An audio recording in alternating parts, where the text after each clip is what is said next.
அல்லாஹ் அல்லாதவற்றை அவனுக்கு இணையாக எடுத்துக்கொண்டு அல்லாஹுவை நேசிப்பது போல அவற்றை நேசிப்பவர்களும் மனிதர்களில் பலர் இருக்கின்றனர்.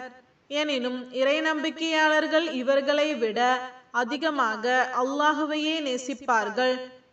தவிர இந்த அநியாயக்காரர்கள் சிறிது சிந்திக்க வேண்டாமா?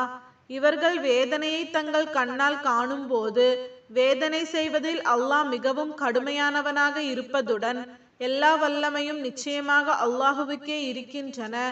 தாங்கள் பிரியம் வைத்தவைகளுக்கு இல்லை என்றும் அறிந்து கொள்வார்கள். இவர்களுக்கு தவறான இவ்வழியை காட்டியவர்களும் மறுமையில் வேதனையை கண்ணால் கண்டவுடன் தங்களை பின்பற்றிய இவர்களை முற்றிலும் கைவிட்டு விட்டு விலகிக் கொள்வார்கள். அவர்களுக்கும் அவர்களை பின்பற்றிய இவர்களுக்கும் இடையில் இருந்த தொடர்புகள் அனைத்தும் அறுபட்டுவிடும். தவிர அவர்களை பின்பற்றிய இவர்கள் மற்றொரு முறை நாம் உலகத்துக்கு திரும்ப செல்லக்கூடுமாயின் எங்களுக்கு வழிகாட்டிய அவர்கள் இப்பொழுது முற்றிலும் எங்களை கைவிட்டு விலகி கொண்டபடியே நாங்களும் அவர்களை விட்டு நிச்சயமாக விலகிக் கொள்வோம் என்று கூறுவார்கள்.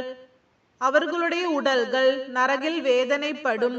அவ்வாறே அவர்களுடைய உள்ளங்களும் வேதனையடைவதற்காக அவர்களுடைய தீய செயல்களை அல்லாஹ் அவர்களுக்கு கைசேதமாக எடுத்து காண்பிப்பான்.